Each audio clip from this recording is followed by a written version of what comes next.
She abandoned this family years ago, my uncle said to the mediator, his voice measured, practiced. Whatever her name appears on, it's a clerical mistake, nothing more. My aunt nodded beside him, hands folded over a manila envelope she had brought herself. I didn't flinch. I didn't look at them. I kept my eyes on the table in front of me and waited. Then the mediator paused. She set down her pen, looked across the table, and asked my uncle's attorney one question. "Counselor, are you aware of what your client's niece does for a living?" The attorney's hand stopped mid-reach toward his briefcase. The room went very still. And for the first time since we had sat down, my uncle turned to look at me directly. I had learned a long time ago that silence does more work than most people give it credit for. The conference room was on the 14th floor of a building in downtown Philadelphia. Floor-to-ceiling windows, a long oval table, 8 chairs. The kind of room designed to feel neutral but subtly favor whoever had reserved it. My uncle had reserved it. He sat at the far end in a charcoal suit he wore the way men wear things they believe make them untouchable. Precise. Deliberate. My aunt sat to his left, her expression open and agreeable in the way of someone who has decided in advance that she is the reasonable one in the room. Their attorney, a man named Gerald Fitch, arranged his documents in neat columns to his right. My attorney, a woman named Diane Cho, sat beside me. She had reviewed everything twice and told me before we walked in that we would not be raising our voices today. I told her I never did. The mediator opened the session by reading the matter aloud. A dispute over my grandmother's estate. A question of beneficiary designation on a life insurance policy and a jointly titled savings account. A challenge to whether certain transfers made in the final 18 months of my grandmother's life had been made freely and with full understanding. My uncle went first. His attorney spoke clearly, unhurriedly. He described a family with a difficult history, a young woman, meaning me, who had moved away at 22 and kept irregular contact, who had not been present for the hard years, the doctor's appointments, the declining health, the daily weight of caregiving, who had, in his words, chosen distance over participation. He made absence sound like moral failure. My uncle leaned forward slightly when his attorney paused. "She wasn't here," he said simply, as if that settled it. "We were. We made the sacrifices. My mother knew that." Then he said the line he had clearly prepared. "Whatever her name is on, it was never meant to be permanent. It was a placeholder. My mother told me that herself." My aunt's expression softened on cue. "We all understood it that way," she added gently. "As a family." I felt Diane shift almost imperceptibly beside me. She didn't speak. Neither did I. The mediator made a note, then looked up and asked the question that changed everything. I hadn't expected to be back in Philadelphia at all. I had grown up here, in a row house in Fishtown with my grandmother, my mother, and a rotating cast of relatives who came and went depending on the season and who currently owed who money. My mother left when I was 9, not dramatically, not in the middle of the night. She just started being somewhere else more than she was home, and one day that arrangement became permanent. My grandmother didn't make a scene about it. She made breakfast. She signed the school forms. She drove me to swim practice on Tuesday and Thursday mornings in a car that smelled like peppermint and old upholstery. She was not a woman who explained herself often, but she was a woman who showed up, and I understood early that those were the same thing. My uncle and his wife lived 20 minutes away in Chestnut Hill. They came to holidays. They called on birthdays sometimes. They were present the way weather is present, noticeable mainly when it changed. After high school, I left for college in North Carolina on a partial academic scholarship and a federal grant and a determination not to ask anyone for anything I didn't absolutely need. I came back for Thanksgiving when I could. I called my grandmother every Sunday without exception. She told me about her garden. I told her about my coursework. She asked whether I was eating enough, and I told her yes, even when the answer was more complicated. She laughed at things I said that weren't quite jokes, which made me better at being funny. For 12 years, those Sunday calls were the most consistent relationship in my life. When her health began to decline, I started coming back more frequently. Weekends when I could arrange it, longer stretches during slower periods. I sat with her through appointments, through medication adjustments, through the particular indignity of watching a sharp woman's edges soften without her permission. My uncle visited less during that period, not more. He cited work, his children's schedules, the commute. My aunt sent casseroles occasionally. They were thoughtful casseroles. I did not say any of this out loud. I learned early that pointing out what other people didn't do tends to produce defensiveness rather than accountability. Instead, I focused on what I could control, which was being there. When my grandmother died on a Tuesday morning in March, I was the one who called my uncle to tell him. He cried on the phone. I believed it was genuine. Grief doesn't require prior presence to be real. What came after was less genuine. The first sign was small. A week after the funeral, my uncle mentioned, in passing, that he had already spoken with the attorney handling my grandmother's affairs. Just to get a sense of things, he said, to help move things along. I didn't think much of it at the time. Someone has to make calls. It might as well be someone who knows people. The second sign came a month later, when I requested a copy of the documentation from the estate attorney's office and was told that my uncle had already been designated the primary point of contact for the family, and that all communications would be routed through him for efficiency. I asked Diane about this. She told me it was irregular, but not necessarily improper. She told me to keep asking questions. The third sign was the paperwork itself when I finally received it. A life insurance policy my grandmother had taken out decades earlier, on which my name appeared as a co-beneficiary alongside my uncle's. That designation had been amended 14 months before her death. My name had been removed. In its place, the name of my aunt. There was also a joint savings account, one my grandmother had opened with me when I turned 18. She had told me it was for emergencies and futures. The account had been restructured 18 months before her death.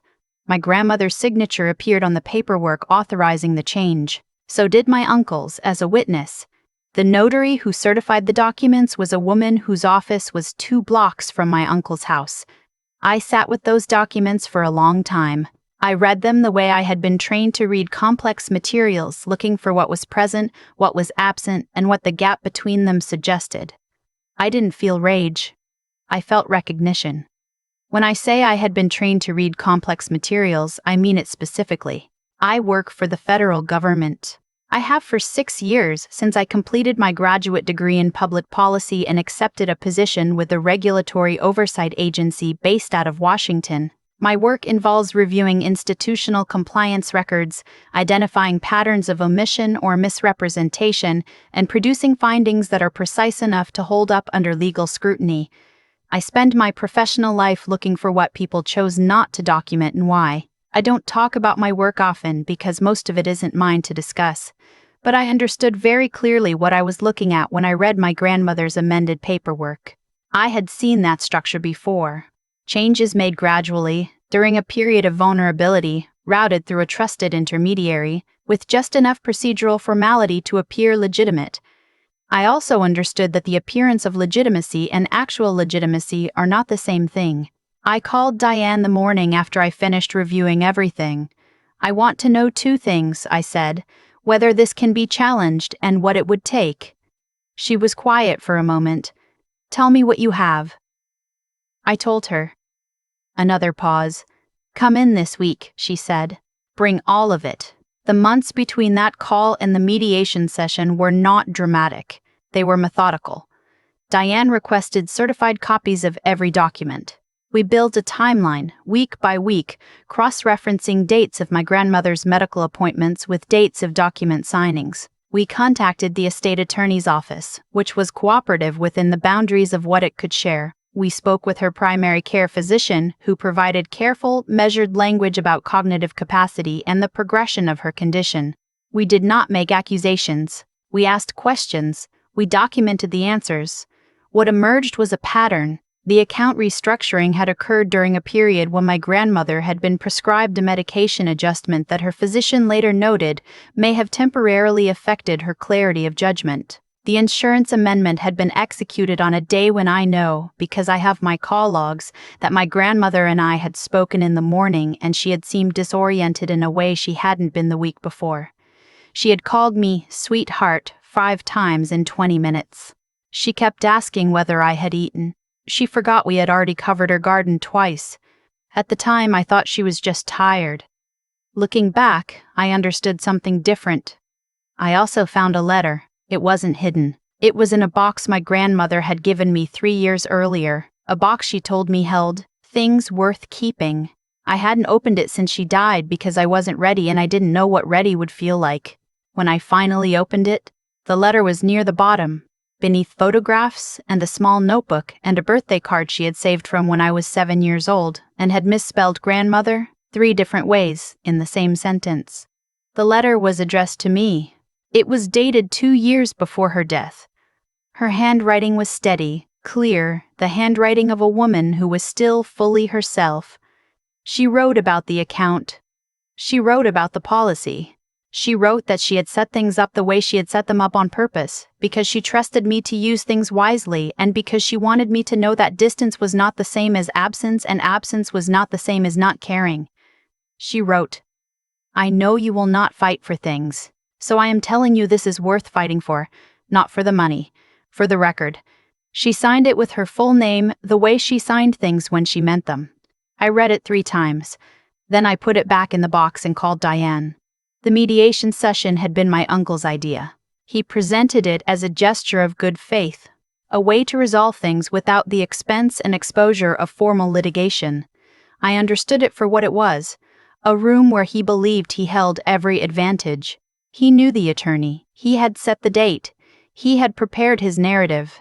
What he hadn't prepared for was mine. When the mediator asked my uncle's attorney whether he was aware of what I did for a living, the room shifted. Not theatrically. Precisely. The attorney glanced at my uncle. My uncle's expression didn't change, but something behind his eyes did. My aunt's hands tightened slightly on the manila envelope. "I'm not certain I understand the relevance," the attorney said carefully. Diane spoke for the first time. "We'd like to establish it for the record," she said. Her voice was even professional, unhurried. "With your permission." The mediator nodded. Diane turned to me.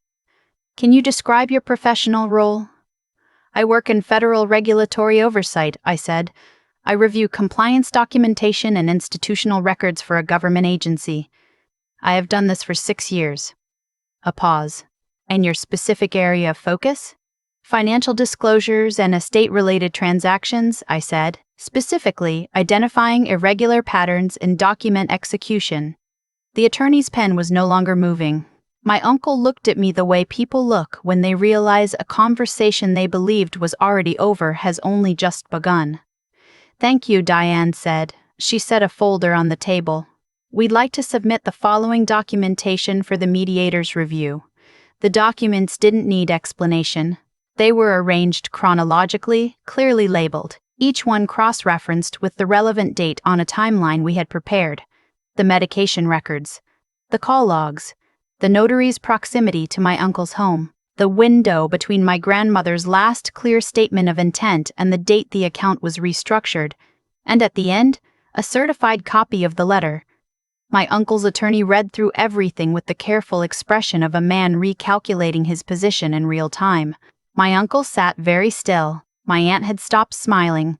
"This letter," the attorney said finally, "it wasn't incorporated into any formal legal document." "No," Diane said, "but it establishes intent. And intent matters when the question is whether a person in a compromised cognitive state was appropriately protected by those entrusted to facilitate document changes on her behalf." The mediator looked up from the timeline. She looked at my uncle. "Mr. Pure. Hartley," she said, "were you present when the account restructuring was executed?" "I was there to support my mother," he said. "She asked me to be." "And were you aware that your niece was listed as a co-holder on that account?" A pause, just slightly too long. "I knew her name was on some things," he said. "Did you inform the attorney facilitating the restructuring of her status as a co-holder?" My uncle looked at his attorney. His attorney did not look back. "I assumed the paperwork would reflect everything relevant," my uncle said finally. The mediator wrote something down. We recessed for 30 minutes. In the hallway, Diane and I stood near the windows looking out over the city. "They're talking," she said. "I know. They'll offer something. I know that too. She studied me. What do you want? I thought about my grandmother. About Sunday phone calls and Tuesday swim practices and a box of things worth keeping. About a woman who trusted that the record would be accurate and about what happens when people decide the record is theirs to revise. I want it corrected, I said. All of it. Diane nodded. And if they push back, then we keep going. She gave me a quiet, measured look. You're very calm for someone whose family just tried to cut her out of her grandmother's estate. I've had time to process it, I said. That wasn't the whole truth. The whole truth was that I had processed it the way I processed everything professionally, by separating what I felt from what I needed to do and working through the second part first.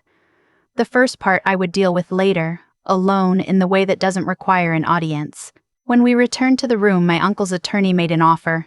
A partial restoration of the account funds, a revised beneficiary designation on the policy going forward, an acknowledgement, carefully worded, that the original documents may not have fully reflected the decedent's stated preferences. It was less than everything. It was more than nothing. It was designed to sound like generosity. I looked at it for a moment. No, I said. My uncle looked up. I want the record corrected fully, I said.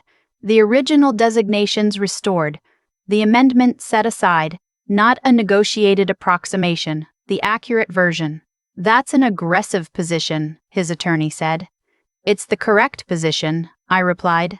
Diane placed a hand briefly on the table. Given the documentation we've provided, she said, I believe the mediator would agree that we have sufficient grounds to escalate this to formal proceedings if the full correction isn't made here. The mediator looked at the documents again. She looked at my uncle. She looked at me. I think, she said carefully, that it would be in everyone's interest to resolve this fully today. My uncle's jaw tightened. He looked at his attorney. His attorney gave a very small nod. Fine, my uncle said. The word cost him something. I could see it. I didn't take satisfaction in it. I just noted it. The formal correction took 6 weeks. Attorneys, filings, revised documentation, certified copies sent to the relevant offices. The process was quiet and thorough and happened largely in spaces I wasn't present for. I returned to Washington and went back to work. People there didn't know what I had been dealing with. My work doesn't stop because my personal life becomes complicated, and I prefer it that way. There is something clarifying about professional responsibility during difficult personal periods. It requires you to function. Functioning, it turns out, is useful. My uncle called me once during those 6 weeks, I answered. You didn't have to take it that far, he said. I recognized the line. People say it when the outcome didn't go the way they planned, and they want to frame your persistence as the problem rather than their actions. I took it exactly as far as it needed to go, I said. A pause. Your grandmother wouldn't have wanted the family fighting. She also didn't want her name removed from decisions she made for herself, I said. We honored one of those things today. He didn't have a response to that. We ended the call the way estranged people end calls that should probably never have happened. Briefly, without warmth, without closure, without pretending those things were available. I sat with the silence afterward and let it be what it was. When everything was finalized, I did 2 things. The first was practical. A portion of what came to me, I directed to a local organization that provides pro bono legal services to elderly residents in the Philadelphia area. People who need someone to read their documents carefully and ask the right questions before it's too late. My grandmother would have found it fitting without saying so. The second thing was personal. I went back to Philadelphia on a weekend in early November. I drove to the cemetery in the northeast part of the city where my grandmother was buried. I sat for a while in the cold on a bench near her section. I didn't bring flowers. She thought cut flowers were wasteful. I brought a thermos of coffee and sat with it and thought about her the way you think about someone when there's finally no paperwork left to deal with. I thought about the letter, about the fact that she had written it knowing someone might try to simplify her story, about the fact that she had trusted me not to let that happen. I thought about what she said about fighting, that I wouldn't do it for things, that this was worth it anyway. She was right. She usually was. On the drive back, I called my mother. We don't speak often. Our relationship is the kind that exists in the space between what's possible and what's comfortable, which is a narrow space but not an empty one. She had heard through extended family that there had been some kind of dispute over the estate. How did it go? She asked. It went the way it needed to, I said. A pause. Your grandmother loved you, you know, I said. She documented it. My mother laughed, short and genuine. It sounded like something I recognized. People often think of justice as a moment, a verdict, a decision, a line in the transcript where the truth finally lands in the right place. In my experience, it's more like a correction in a document. It doesn't undo what happened. It doesn't restore what was lost. It just makes sure the record says what actually occurred instead of what someone wished had occurred. My grandmother built a life that deserved an accurate record. She showed up when it mattered. She signed her name to things she meant. She took care of people without requiring an audience, and she expected, reasonably, that the things she put in writing would be treated as the things she meant. They weren't. Not at first. But they are now. That matters. Not because it changes what she experienced, because it changes what exists going forward. Because records outlast the people who made them and the people who tried to alter them, and somewhere in a county office in Philadelphia, there is now a file that says what she actually wanted. Her name, my name, where she put them. If you've ever been told that your absence from a room means you have no place in the story, I want you to know something. Distance is not the same as irrelevance. Silence is not the same as consent. And the fact that someone revised the record doesn't mean the original version disappeared. It means someone didn't want it found. There is a difference between those two things, and it is exactly the width of a well-documented case. You don't have to be loud to be right. You don't have to perform your grief to have it counted. You don't have to beg for something that was already yours. You just have to be patient enough to let the record catch up to the truth. I was. It did. And if you've been holding a box you weren't ready to open, maybe today is the day. Thank you for listening. If this story stayed with you, leave a thought in the comments. And if someone in your life needs to hear that quiet persistence is its own kind of strength, send it to them. We'll be back with another story soon.